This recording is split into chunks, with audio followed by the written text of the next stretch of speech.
Saya di sini sebagai juru kunci yang keempat.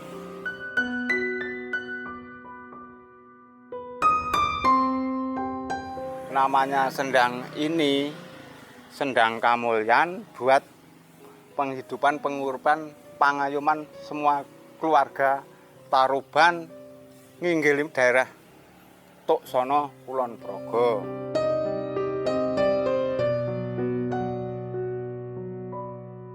Adat tradisi sini, sendang ini kalau ada orang punya hajatan itu harus ngasih bancaan kepala sama butu buat pengayuman penyumuran semua keluarga.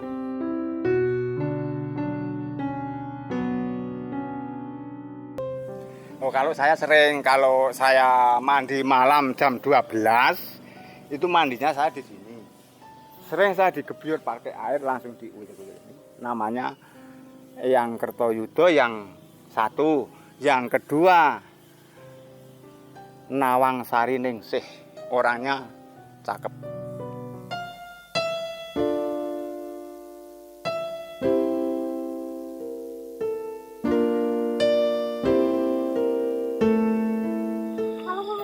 Ketemu lagi dengan saya Cici Masita dalam acara Napak Kilas, acara yang mengulas tentang legenda dan misteri.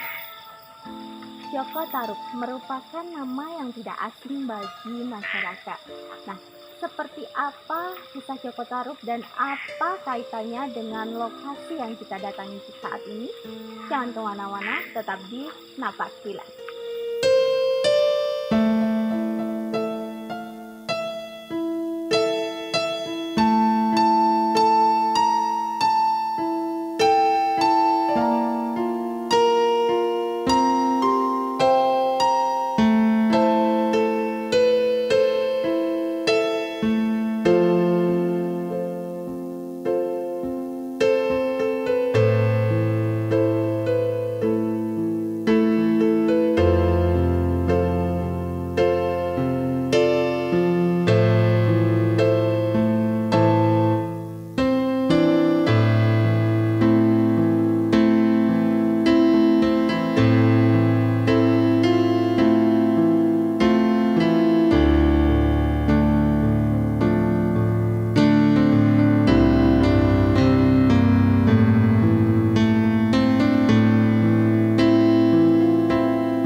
Taruban, Tuk Sono, Sentolo, Kulon Progo.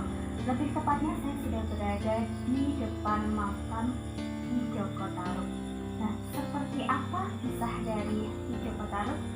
Langsung saja kita tanyakan kepada narasumber kita.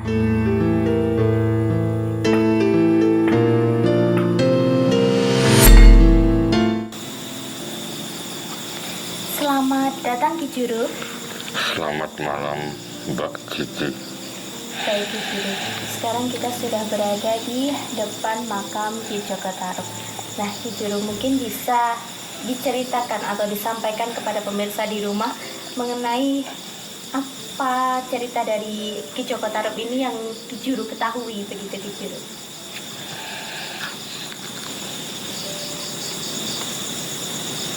Awalnya Eyang Joko Tarub datang ke tempat ini untuk bebedak atau berburu, Mbak Cici. Kemudian ada bidadari mandi di Senggang. Saya bilang tanpa sengaja salah satu selendang terbawa sampai di rumah. Awalnya seperti itu. Tetapi pada akhirnya ketika Dewi Nawang Bulan kembali, sebagai bidadari meninggalkan seorang putri. Eyang Tarub berusaha membangun desa ini karena beliau selain pengetahuan agamanya juga kuat. Beliau menguasai perbintangan.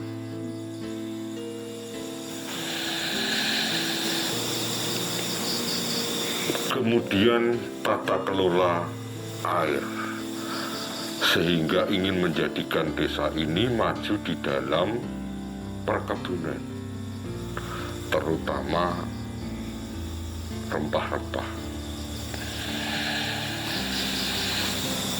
Mbak Cici, ada satu pesan yang harus saya sampaikan kepada seluruh masyarakat di sekitar desa ini.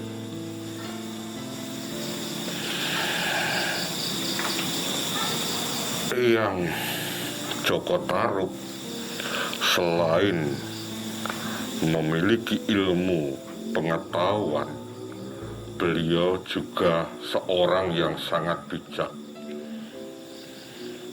sehingga diharapkan masyarakat tidak memburu burung-burung yang ada di sekitar sini. Kemudian tidak sembarangan untuk memotong pohon-pohon yang besar, apalagi pohon yang usianya sudah ratusan tahun.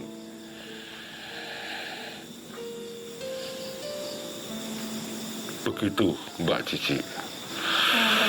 Jadi memang masih sangat kental sekali ya Ki Juru untuk tradisi ataupun larangan-larangan tertentu begitu nih. Nah Ki Juru, menurut yang saya dengar ini di sekitar sini selain ada makam juga terdapat sendang. Itu benar nggak Ki Juru? Disitulah tempat dahulunya bidadari bertemu dengan Eyang Joko Tarub.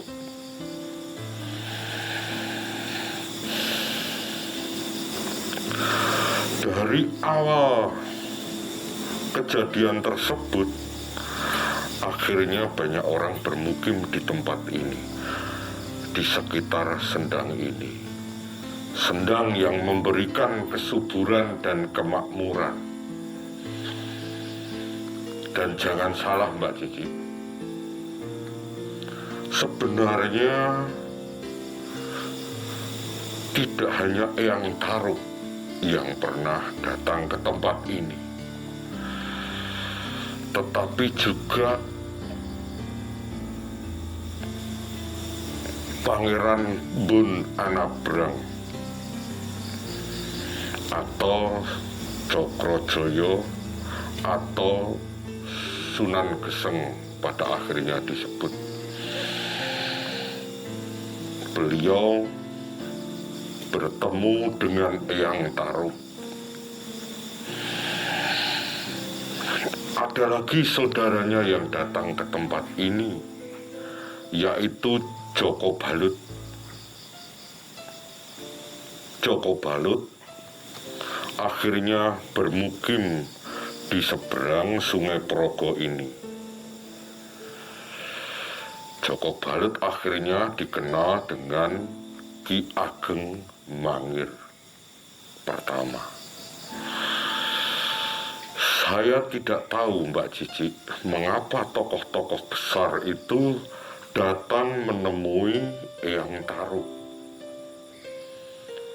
Artinya ada sesuatu kemampuan, ada sesuatu ilmu yang sangat tinggi yang dimiliki oleh Eyang Joko Tarub.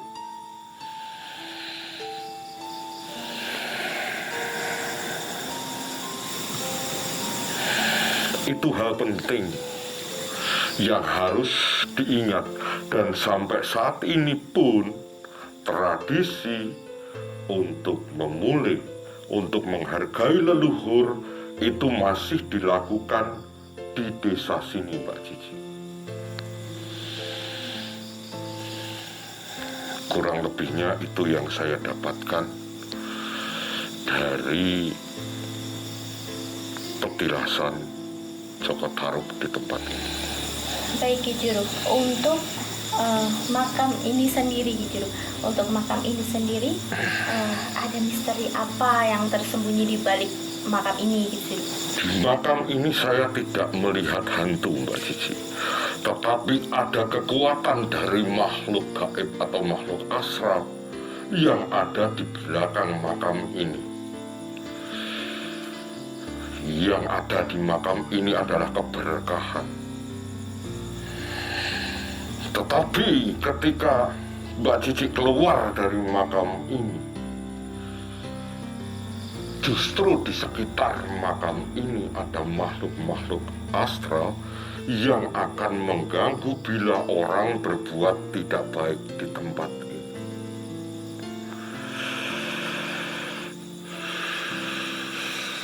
Macam-macam makhluk astral ada di tempat ini. Tetapi di luar makam ini, itu yang saya dapatkan. Tapi kalau ada orang yang ingin melihat, datanglah ke belakang makam ini. Disitulah makhluk astral yang memiliki kekuatan besar sebagai pendamping keilmuan yang dimiliki oleh Eyang Tarub. Saya tidak bisa menyebutkan. Tetapi makhluk astral ini bisa berubah wujud menjadi sangat besar sekali.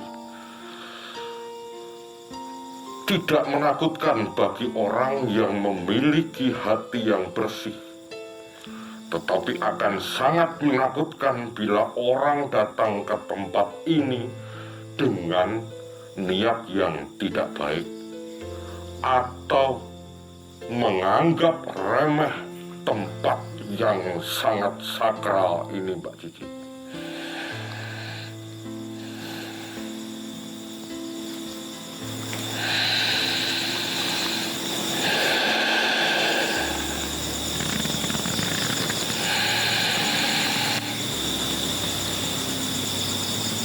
Saya bilang semua makhluk astral banyak di sekitar tempat ini.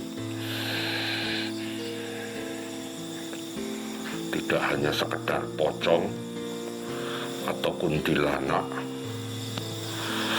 tetapi ada juga tetean.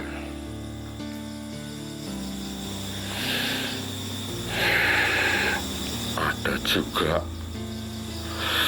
kepala yang berjalan kemana-mana tanpa tubuh. Bagi orang luar itu bisa merasakan, tetapi tidak bagi penduduk di sini. Karena semua penduduk di sini masih percaya, masih menghormati Eyang Tarub. Itu Mbak Cici. Baik Ki Juru, terima kasih atas penjelasannya. Baik pemirsa, itulah cerita mengenai makam Ki Joko Tarub dan juga misteri yang ada di baliknya. Baik pemirsa, setelah ini kita langsung menuju lokasi selanjutnya, yaitu Sendang Kamulyan.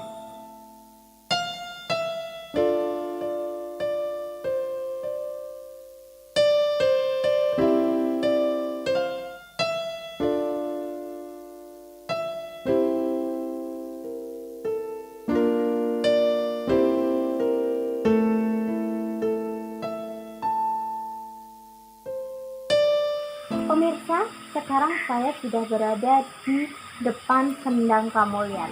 Nah, seperti apa isi di dalam dan seperti apa lokasi sendang itu? Langsung saja kita masuk.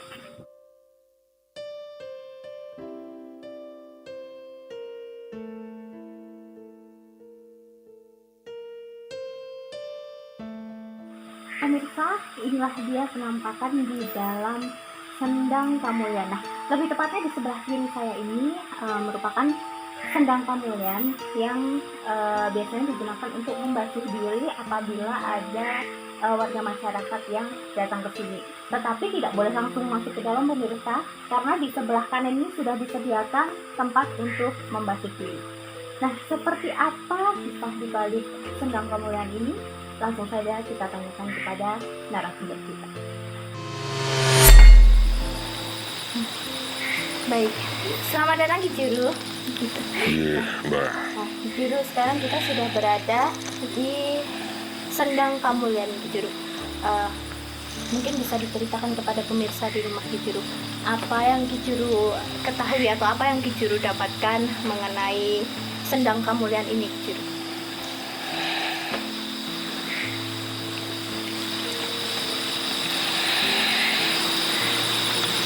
Ini adalah sendang yang betul-betul waktu itu digunakan untuk bertemunya Eyang Tarub dengan bidadari Mbak Cici.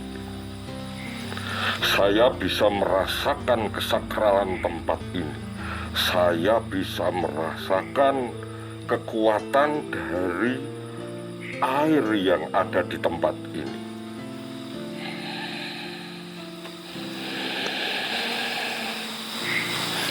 Tidak hanya kemakmuran, tetapi kecantikan, keharmonisan dalam rumah tangga.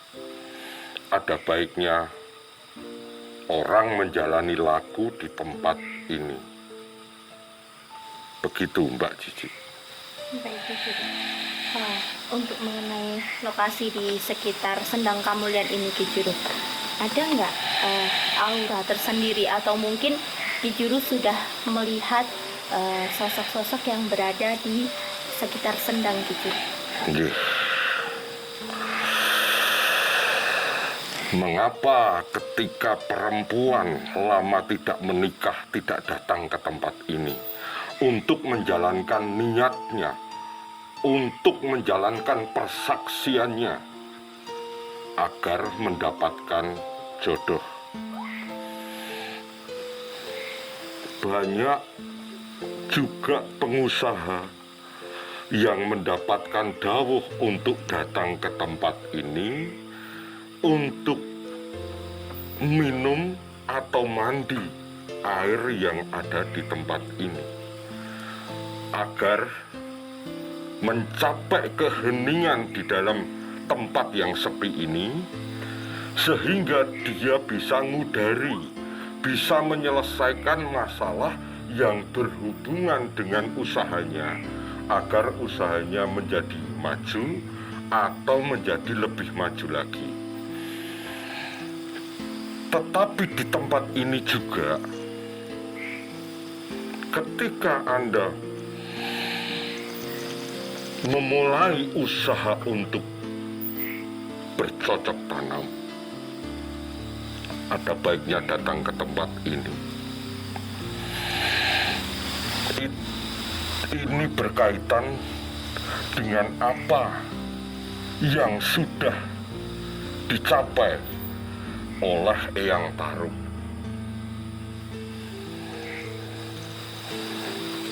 Banyak hal yang bisa diselesaikan di tempat ini, asal orang datang dengan ketulusan hatinya dan memasrahkan semua hasil kepada Sang Yang Pencipta.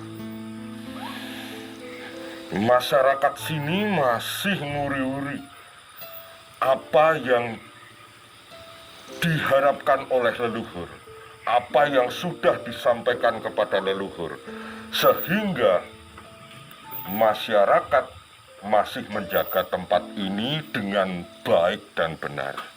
Karena apa, Mbak Cici? Inilah tempat di mana cikal bakal raja-raja di Mataram ini diturunkan.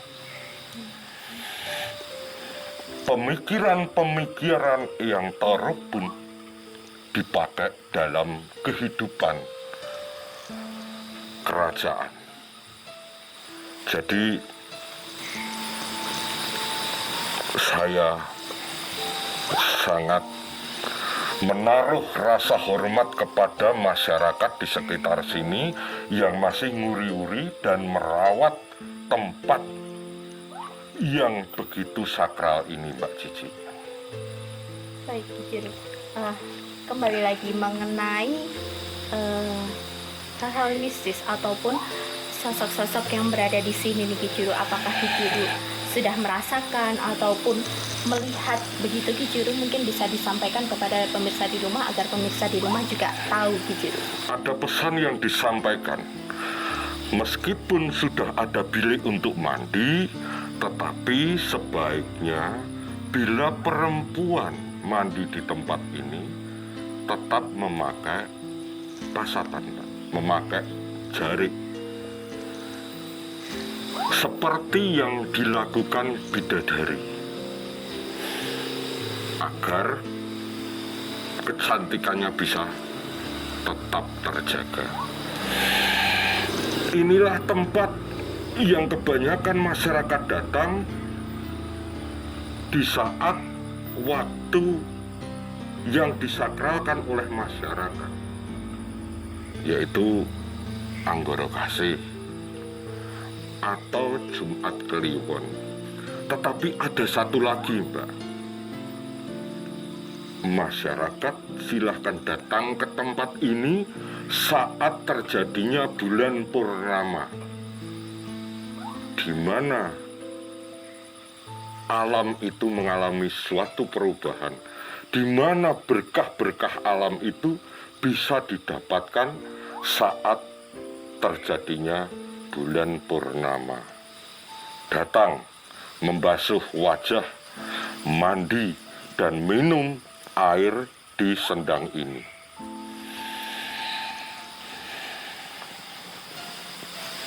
Tempat ini tidak hanya ditunggu oleh satu penguasa, Mbak Cici, tetapi setiap kiblatnya, setiap penjurunya ada danyang yang menjaga desa Tuksono ini.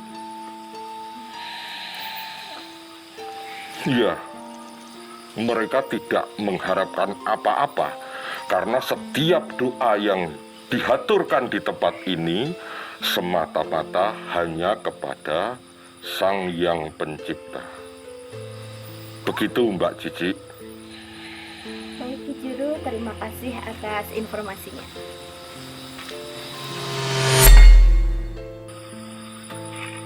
Pemirsa, seperti itulah kisah di balik Dusun Tarubani. Mengenai legenda dan misteri yang ada, percaya atau tidak, monggo.